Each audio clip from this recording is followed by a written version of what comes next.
dari kelompok 1 yaitu kelompok Nusantara akan membahas tentang lingkaran hak dan kewajiban. Sebelum itu, izinkan kami untuk memperkenalkan diri terlebih dahulu. Dimulai dari saya, Yuliana Artika Sari, nomor absen 7 dari kelas 12-2. Erina Sita Putri, nomor absen 12 dari kelas 12-2.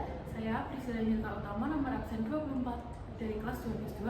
Saya Tasya Dasari, nomor absen 24 dari kelas 12-2. Oke, langsung saja kita mulai. Baik, untuk pertama adalah pelanggaran hak dan pengingkaran kewajiban warga negara. Pelanggaran hak dan pengingkaran kewajiban warga negara ini merujuk pada tindakan yang melanggar hak-hak fundamental individu serta kewajiban yang harus dipatuhi oleh setiap warga negara.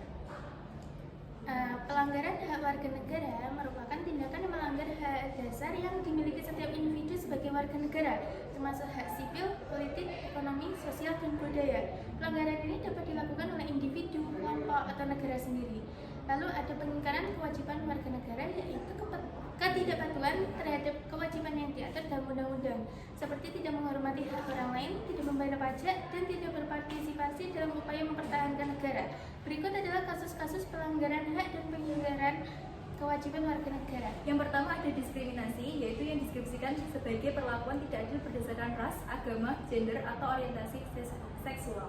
Kemudian dampaknya sendiri adalah bisa menyebabkan trauma psikologis, kerugian material, dan ketidakstabilan sosial. Yang kedua ada kekerasan terhadap perempuan, yaitu termasuk kekerasan dalam rumah tangga, pelecehan seksual, dan perdagangan manusia. Dampaknya ini bisa menyebabkan trauma fisik dan mental, serta meningkatkan resiko kematian. Yang ketiga ada penyiksaan. Penyiksaan sendiri yang dimaksud adalah perlakuan kejam, tidak manusiawi, dan merendahkan martabat manusia. Dari penyiksaan tersebut ada dampaknya sendiri, yaitu bisa menyebabkan luka fisik permanen dan trauma psikologis yang parah. Yang selanjutnya ada pembatasan kebebasan berpendapat, yaitu penangkapan aktivis dan pembubaran demonstrasi secara paksa. Dampaknya yaitu bisa menghalangi partisipasi politik dan meningkatkan ketidakpuasan sosial. Kemudian upaya-upaya untuk pencegahannya sendiri, nomor 1 adalah supremasi hukum dan demokrasi, yang mengupayakan untuk mendorong supremasi hukum dan demokrasi agar tetap tegak. Kemudian ini berfokus untuk memastikan bahwa hukum berfungsi dengan efektif dan transparansi dalam proses penegakan hukum. Yang kedua ada meningkatkan kualitas layanan publik, upayanya meningkatkan kinerja aparatur pemerintah dan layanan publik, dan berfokus kepada memberikan pelayanan yang berkualitas untuk memfasilitasi akses ke hak-hak dasar. Yang ketiga ada meningkatkan pengawasan masyarakat dan lembaga publik. Upayanya adalah dengan meningkatkan pengawasan masyarakat dan lembaga-lembaga politik terhadap penegakan HAM. Fokusnya sendiri untuk membuat sistem pengawasan yang efektif sehingga pelanggaran dapat diketahui dan ditindaklanjuti cepat. Yang terakhir yaitu meningkatkan penyebarluasan prinsip-prinsip HAM.